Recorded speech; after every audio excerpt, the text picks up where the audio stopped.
नमस्कार. नमस्कार. तुमचं पूर्ण नाव आणि तुमचं थोडक्यात माहिती सांगा. माझं पूर्ण नाव आहे ज्ञानेश्वर शंकरराव देशमुख. मूळचा मी चोनचा आहे. म्हणजे निसर्गामध्ये वाढलेलं माझं व्यक्तिमत्व आहे. मी निसर्गप्रेमी आहे.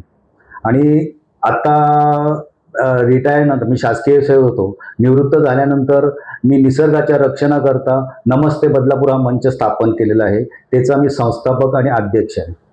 सध्या बदलापूरमधला आपला जो काही प्रश्न आहे नाल्यांचा, ओढ्यांचा, याविषयी आपण काही थोडक्यात माहिती सांगा किंवा जनतेच्या विकासासाठी या नाल्यांच्या बद्दल तुमचं काय मत आहे ते आता तुम्ही आपल्याला सांगा. बदलापूर शहर हे 12 ग्रामपंचायतून मिळालेले आहे. 12 ग्रामपंचायती अतिशय सुंदर होत्या आणि ह्या 12 ग्रामपंचायती एकत्र आल्यानंतर बदलापूर शहराच्या जवळ 30 ते 32 ओढे होते. हे ओढे इतके सुंदर खळखळकाने वाहत होते आणि जसं सह्याद्री पर्वत आहे शिरगावच्या बाजूला, तिथून उगम पाहून ते संपूर्ण शहरामध्ये येत होते. तर ह्या ओढ्यांनी संपूर्ण बदलापूरला संपूर्ण बदलापूरच्या शहरामध्ये त्याचं पाणी जिरत असल्यामुळे बदलापूर शहर एकदम शांत होतं, आल्हाददायक होतं. बदलापूरमध्ये भरपूर झाडी होती, तलाव होते, ऐतिहासिककालीन तलाव आहेत, विहिरी आहेत. तर काही काही विहिरी अशा आहेत तर त्या विहिरीचं पाणी कधी आटत नाहीये. तर आता जे नाले जे आहेत त्या नाल्याविषयी जर तुम्ही मला प्रश्न विचारला तर मला तोच अपेक्षित होता का बदलापूरचे नाले ज्यावेळेला ग्रामपंचायती नगर परिषद तयार झाली त्याच्यानंतर ह्यांनी नाले रेकॉर्डवर घेतलेले नाहीत. रेकॉर्डवर घेण्याचं मूळच कारण हे आहे की त्यांनी खाण्याच्या दृष्टीवरूनच रेकॉर्डवर घेतलेले नाही आहेत. त्याच्यामुळे 30-32 वर्षात बरेचसे नाले नाहीसे झालेले आहेत आणि आता फक्त 4-5 शिल्लक आहेत. 4-5 शिल्लक आहेत त्याच्यावरही बिल्डर लोकांनी बिल्डिंगी बांधलेल्या आहेत. स्वतः नगर परिषदेने पण ह्या अतिक्रमणामध्ये नगर परिषद खूप पुढे आहे. म्हणजे नगर परिषदेने स्मशान बांधकामं, गार्डन बांधकामं किंवा इतर पूल वगैरे आहेत तर ते नाल्यावरच बनवलेले आहेत.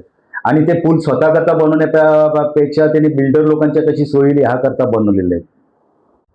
आता पावसाळा चालू झाला आहे तर पावसामध्ये पाणी जे साचणार आहे त्यामुळे बदलापूरला पुराचा धोका किती प्रमाणात राहणार आहे? शिरगाव डोंगरामधून जे झरे उगम पावतात नैसर्गिक आणि त्याचे नैसर्गिक नाले बनतात ते नाले मूळ ठिकाणीच दाबण्यात आलेले आहेत. कवट्याची वाडी झाली, मोहपाडा झाला, इथे ते ओढे झिरपणारं पाणी ओढ्याचं रूप घ्यायचं. तिथे सुंदर तलाव तयार झाले होते आणि ते जे मूळचा तो तलावाचा भाग आहे, ओढ्याचा भाग आहे, तोच त्यांनी पूर्ण बंद करून टाकलेला आहे. म्हणजे जिथून उगम आहे तो उगमच संपवलेला आहे. इतकं करून त्यांचं भागलं नाहीये तर कवट्याच्या वाडी करून आणि मोहपाड्या करून हे जे पाण्याचे प्रवाह नवीन पनवेल रोडला आले काही एकत्रित होतात आणि तिथे त्याला मोठ्या डोहाचं स्वरूप प्राप्त होतं, डोहाचं आणि नदीचं स्वरूप प्राप्त होतं आणि ते पार करून मोहनबामकडे येतात. त्याच ठिकाणी जे मोठी जी मोरी आहे 60 फुटाची तीच बंद करण्यात आलेली आहे आणि तिथे प्रचंड प्रमाणात भराव करण्यात आहे. म्हणजे यांचे नाले ठेवण्याचाच नाही हाच यांचा विचार आहे. बदलापूरला जो काही पूर होतो हा पुराचा धोका आपण कशा पद्धतीने टाळू शकतो किंवा याच्यावरचे उपाय काय? बदलापूरमधले जे निसर्गाने दिलेले आपले नाले आहेत ते जर पूर्ण मोकळे केले तर बदलापूरमध्ये पूर येणारच नाहीत. पण दुर्दैवानं आताच्या लोकप्रतिनिधी आणि प्रशासकानं बहुतेक नाले स्वतः खाल्ले नाहीत नाही तर खाऊ घातलेले आहेत. त्याचे बहुतेक नाले नाहीसे झालेले आहेत. जे 3-4 शिल्लक आहेत त्याच्यावरही त्यांनी दरवर्षी असं केलं जातं तर त्यातलं माती काढताना गाळ काढताना तो तिथेच दाबला जातो आणि दरवर्षी 10-15 फूट वाढून दिले. अशामुळे 60 फुटाचे नाले अगदी 15-20 फुटावर आलेले आहेत. आणि हे जर नाल त्याचा काढून त्याचं पूर्णत्व दिलं नाही म्हणजे जे त्यांचं मूळ स्वरूप आहे ते प्राप्त करून दिलं तर आणि त्याच्यामधून जर पाणी वाहिलं तर बदलापूरमध्ये कधीही पाणी वाहणार या पुराचा धोका येणार नाही. बदलापूरकरांना असं वाटतंय की पूर कधी बदलापूरमध्ये होऊच नाही तर यासाठी तुम्ही काय सुचवाल? बदलापूरमध्ये पूर होऊच नाही ह्याकरता आपण आताही खूप उपाययोजना करू शकतो. जे नाले आहेत ते जर त्यांचं क्षेत्र मोजणी करून ज्या प्रकारे वाहतात ते मोजणी करून खोली रुंदी जर मोजमाप घेतली आणि त्याप्रमाणे ते मोकळे केले आणि रेकॉर्डर घेतले तर बदलापूरमध्ये किरून जर रेकॉर्डर घेतले तर मग लोक अतिक्रमणाला पायबंद बसेल. अतिक्रमण होणारच नाही ना. अतिक्रमण होऊ नये याच्याकरता प्रत्येक नाले ज्या वेळेला गव्हर्नमेंटचे नियम आहेत तर नाल्याच्या पाण्याच्या प्रवाहापासून कडेपासून 6 ते 7 मीटर जागा सोडावी. जिथे 6 ते 7 मीटर दोन्ही बाजूला जर सोडली तर आणि तिथे जर गार्डन हिरवळ झाडं वगैरे लावली तर हा पुराचा प्रश्न कधीच उद्भवणार नाही.